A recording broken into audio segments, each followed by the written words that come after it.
Hello दोस्तों, तो आज हम बात करने वाले हैं एक ऐसे डार्क कॉमेडी के बारे में जिसकी चर्चाएं पिछले 4 दिनों से चल रही हैं। चर्चाएं क्या चल रही हैं, बवाल मचा हुआ है। हालांकि इंडिया गॉट लेटेंट ये जो प्रोग्राम है, शो है, पिछले 6 महीने से यूट्यूब पर चल रहा है और डार्क कॉमेडी है। तो एक ऐसी कॉमेडी है जिसे आज के यूथ बड़ा पसंद कर रहे थे, लेकिन अचानक से इस कॉमेडी का जो एंगल बदला है और इस कॉमेडी में कुछ ऐसी चीजें सामने आई है जिसके बाद बवाल मचा हुआ है और मचना भी चाहिए। भाई, ऐसी बातें कौन करता है? तो आज हम इसी विषय में बात करने वाले हैं और बताएंगे आपको कि पॉडकास्ट और साथ ही साथ डार्क कॉमेडियन में क्या अंतर होता है और क्यों बवाल मचा हुआ है। क्योंकि समय रैना वो तो इसी तरह की कॉमेडी करते आए हैं, इसी तरह की कॉमेडी के दम पर आज उनका नाम बना हुआ है। लेकिन जब रणवीर अलाहाबादिया ने वही कॉमेडी शुरू की, इसी तरह की कॉमेडी शुरू की और उनका स्तर जो है समय रैना से 4 कदम आगे निकल गया, तो लोगों में क्यों आक्रोश जाग गया। तो आप सब समझ गए होंगे कि हम क्या बात करने वाले हैं और आप सब ने सुन भी लिया होगा कि रणवीर अलाहाबादिया ने ऐसा क्या बयान दिया था, ऐसा पॉडकास्ट, माफ कीजिएगा, ऐसा प्रोग्राम में उन्होंने क्या बोल दिया था जिसे इतना बवाल, हाय तौबा मचा हुआ है। तो रणवीर अलाहाबादिया, अगर हम बड़े ही इसको सुसज्जित शब्दों में कहें, कितना भी सजा धजा के हम बात कहें, तो रणवीर अलाहाबादिया इस शो पर पहुंचे थे, इंडिया गॉट लेटेंट। यहाँ पर हंसी मजाक चल रहा था, डार्क कॉमेडी चल रही थी, गाली गलौज अपशब्द, ये शायद ट्रेंड है डार्क कॉमेडी का। क्योंकि इससे पहले जितने भी कॉमेडियन थे वो कॉमेडी अलग लेवल की करते थे, उनका लेवल बहुत अलग था, लेकिन ये बहुत ही गिरा हुआ लेवल इसको कह सकते हैं। इस तरह का लेवल शायद आज की जनरेशन जो है वो पसंद करती हो, लेकिन आज भी बहुत सारे लोग ऐसे हैं जो इस तरह की कॉमेडी को बिल्कुल भी पसंद नहीं करते। रणवीर अलाहाबादिया जो हैं वो कूल बनने के चक्कर में फूल बन गए। हुआ यूं कि चारों तरफ से जोक पे जोक मारे जा रहे थे। अपूर्वा मखीजा जो कि इस शो में वो भी बैठी हुई थी, वो भी जो है जज के तौर पर, वो भी जो है वहां पे अपशब्दों की भरमार लगा रही थी।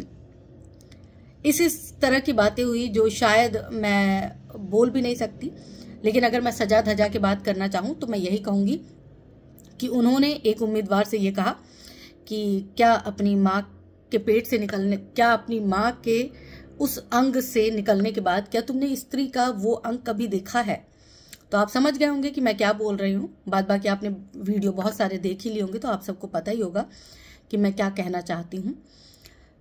ये बात अपूर्वा के लिए बड़ी ही कॉमन थी, ऐसा लग रहा था कि बड़ी कूल है, मतलब कूल बन रही थी, लेकिन ये बात हम सब के लिए नॉर्मल नहीं थी। बहुत सारे लोगों ने जब ये बात सुनी तो हैरान हो गए कि क्या वाकई में डार्क कॉमेडी इस लेवल की कॉमेडी होती है, इतनी ज्यादा, मतलब जिसे कह सकते हैं आपकी नीचता, शब्दों पर कोई लगाम नहीं, हमारी सभ्यता का कोई सम्मान नहीं।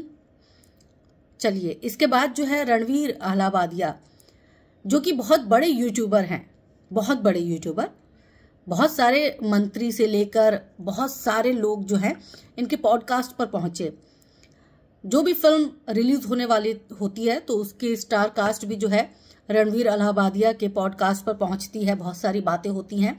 और जब रणवीर अलाहाबादिया जो हैं वो बात कर रहे होते हैं तो बड़े सभ्य से, संस्कारी से नजर आते हैं। मतलब अगर जिस किसी ने भी ये इंडिया गॉट लेटेंट नहीं देखा होगा, वो अगर रणवीर अलाहाबादिया को अलग तौर पर देखे तो वो उसे सभ्य ही मानेगा। शक्ल सूरत से, हाव भाव से, हर तरह से वो सभ्य नजर आते हैं। उनके शब्द भी जो होते हैं वो संयमित होते हैं। लेकिन ना जाने इंडिया गॉट लेटेंट पर अचानक से रणवीर अलाहाबादिया को क्या हो गया, क्या गया, या फिर ये कहें कि वो मुखौटा जो था उनके चेहरे पर संयमित पुरुष होने का, सभ्य पुरुष होने का, वो मुखौटा उतर गया और असलियत जो है वो सामने आ गई। यानी कि रणवीर अलाहाबादिया की यही असलियत थी। फिर से सुसज्जित शब्दों में ही बताएंगे कि रणवीर अलाहाबादिया ने क्या कहा था। रणवीर अलाहाबादिया ने कहा था कि क्या आप, एक उम्मीदवार को कहा था कि जब आपके माता पिता आपस में एस से लेकर एक्स पर खत्म होने वाले शब्द कर रहे हों तो क्या आप उनको ज्वाइन करना चाहेंगे? दूसरा उनका जो सवाल था वो यही था कि अगर मैं आपको 2 करोड़ रुपए दूं तो क्या आप मेरे स्पेशल अंग को जो है वो उसका रसपान करना चाहेंगे? ये मैंने कितने सभ्य शब्दों में बोला है ना, बहुत ज्यादा सभ्य है। मतलब मैंने इसमें कोई भी ऐसी गंदगी मेरी तरफ से नहीं पास ऑन की गई है, लेकिन उसके बावजूद भी सुनने में ये कितना ज्यादा असभ्य लग रहा है। मुझे बोलते हुए भी बहुत असभ्य लगा, बहुत ही बुरा लग रहा है। लेकिन ये सारी चीजें जो हैं वो रणवीर इलाहाबादिया ने बहुत ही निश्चिंत होके, बहुत ही हंसी मजाक के मूड में बोल दिया। ऐसा लग रहा था कि वो रोज ही इन शब्दों से दो चार होते हैं, इसी तरह की बातें वो आपस में करते होंगे, तभी इतने नॉर्मल हैं। क्योंकि किसी भी सामान्य इंसान के लिए जो कि इन शब्दों का यूज रोजाना ना करता हो, वो कभी भी इस तरह की बातें जो है किसी स्टेज पर तो नहीं कर सकता। अब बवाल इसी बात का मचा हुआ है कि भाई कहाँ ये फिटनेस की बात करता है, कहाँ ये स्पिरिचुअलिटी की बात करता है, कहाँ ये बहुत अच्छे अच्छे इंटरव्यूज लेता है, कहाँ ये सनातन की बात करता है, और कहाँ इंडिया गॉट टैलेंट पर इसका ये स्वरूप, ये चेहरा, ये क्या वही शख्स है जो बहुत ही क्या कहते हैं, ये आध्यात्म की बातें करता है। तो अब ये सारी जब बातें लोगों ने सुनी, जब लोगों तक ये चीजें गई, तो लोगों को जाहिर तौर पर ये बातें तो बर्दाश्त नहीं होंगी। आप भले ही कहीं पे भी रहें, विदेश में रहें, कहीं पे भी रहें, किसी भी कंट्री में रहें, लेकिन इस तरह की बातें पेरेंट्स को लेकर, इस तरह का जो कमेंट है, टिप्पणी है, वो किसी भी देश में बर्दाश्त करने लायक नहीं है।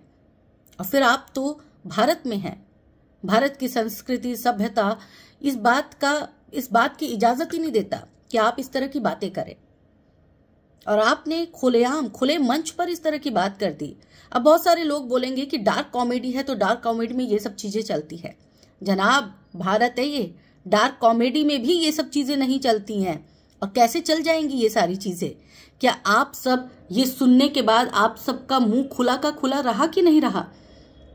जब मैंने रणवीर इलाहाबादिया की ये वाली बात सुनी थी तो मैंने उसको 4 से 5 बार सुना। मुझे यकीन नहीं हो रहा था कि क्या वाकई में रणवीर इलाहाबादिया ने ये बात कही है। कहीं ऐसा तो नहीं कि एडिट किया हो। मेरे दिमाग में यही चीज चल रही थी, क्योंकि अभी तक मेरे दिमाग में जो इमेज थी रणवीर इलाहाबादिया की, वो इमेज दूसरी थी। लेकिन ये सारा चीज देखने के बाद जो है वो मेरी सोच बदल गई। फिर मुझे लगने लगा कि रणवीर इलाहाबादिया जो है वो मानसिक तौर पर बीमार हैं। भले ही वो समाज के सामने जो है वो अच्छा दिखाने की कोशिश करते हों, लेकिन कुछ लोग होते हैं ना जो समाज के सामने अच्छा दिखाने की कोशिश करते हैं और कूल बनने के चक्कर में फूल बन जाते हैं। रणवीर इलाहाबादिया के साथ भी यही हुआ है।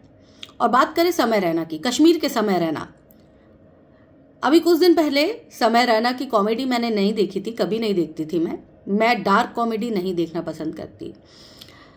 तो कुछ दिन पहले जो है केबीसी में जब समय रैना गए थे तब मैंने उनको देखा था।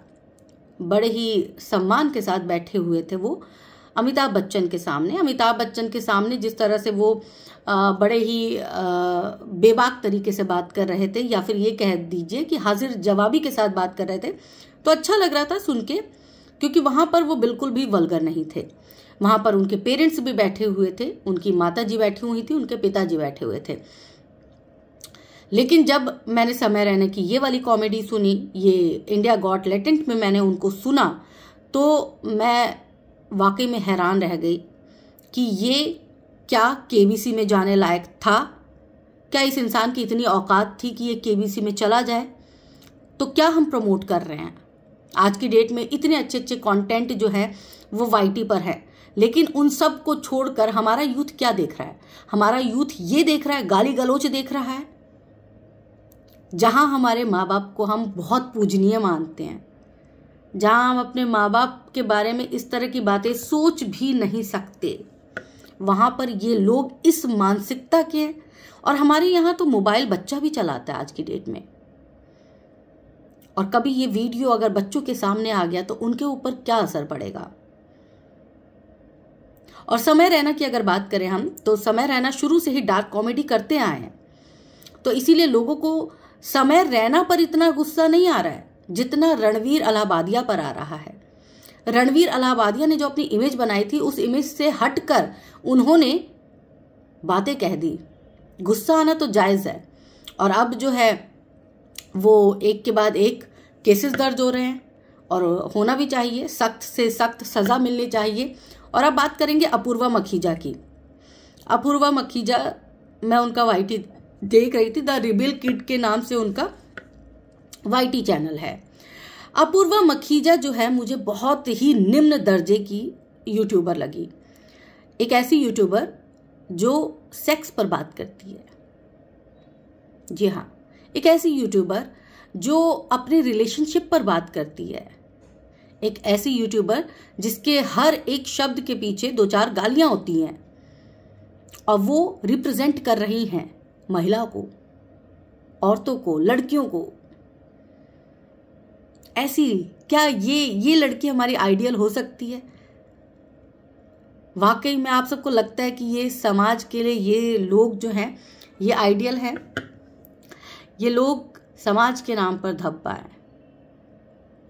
ये लोग एक ऐसे कीड़े मकोड़े हैं जो कह सकते हैं कि दीमक की तरह हमारे समाज को खोखला कर देंगे, क्योंकि इनकी नज़र में ये चीज़ इसलिए सही है क्योंकि ये इनके वायरल होने का जरिया है। ये इसी के जरिए जो है वायरल होना चाहते हैं। अब समय रैना अगर डार्क कॉमेडी नहीं करते तो उनकी वैल्यू क्या होती? कौन पूछता उनको? समय रैना को इतने अच्छे अच्छे कॉमेडियन हैं, उनके सामने समय रैना की कोई औकात नहीं, लेकिन समय रैना गाली गलौच देने में हाजिर जवाब हैं। उनके मुंह पर गाली रहती है, उनके मुंह पर ऐसे ऐसे अपशब्द रहते हैं कि लोग जो हैं वो बोलने में झिझकते हैं। वो सारी बातें वो बेफिक्री के साथ बोल जाते हैं, बिना हिचके, बिना डरे, बिना ये सोचे कि समाज क्या कहेगा या समाज पर क्या असर पड़ेगा। तो उनकी ये जो डार्क कॉमेडी है ये यूथ को बहुत अट्रैक्ट कर रही थी। यूथ काफी पसंद कर रहे थे समय रैना को, इसीलिए रातों रात समय रैना जो है बहुत वायरल हो गए। अब देखो, जब कोई शो वायरल हो जाता है तो उसको मेंटेन करके चलना पड़ता है। वाईटी पर यही सारी चीजें जो हैं हमेशा होती रही हैं और होती भी रहेंगी आगे भी। अब मेंटेन करना है तो जैसे समय रैना जो डर्टी जोक्स मारते हैं और जो गाली गलौज करते हैं, उससे एक कदम तो आगे बढ़ाना पड़ेगा। बहुत सारे लोग आए शो पर, राखी सावंत से लेकर बहुत सारे, लेकिन रणवीर अलाहाबादिया ने उन सब का रिकॉर्ड तोड़ दिया, और इसीलिए लोग जो हैं रणवीर अलाहाबादिया से खासे नाराज हैं। अगर राखी सावंत गाली दे तो लोगों के लिए वो कॉमन है, लेकिन आज तक राखी सावंत भी इस दर्जे तक नहीं पहुंची जिस दर्जे तक रणवीर अलाहाबादिया पहुंच गए। उन्होंने कहते हैं ना, बैरिकेड्स, तमाम मर्यादाओं के बैरिकेड्स तोड़ दिए, और वो बढ़ते चले गए, गंदगी में धंसते चले गए, और अब उनका गंदगी से निकलना भी मुश्किल है। उनकी इसी इंडिया गॉट टैलेंट के बाद जो है वो पूरी तरह से बर्बादी के कगार पर आ गए। 50,000 से ज्यादा फॉलोअर्स जो है उनको अनफॉलो कर चुके हैं, इसलिए क्योंकि उनके अंदर नाराजगी है कि क्या ये हमारा आइडियल हो सकता है।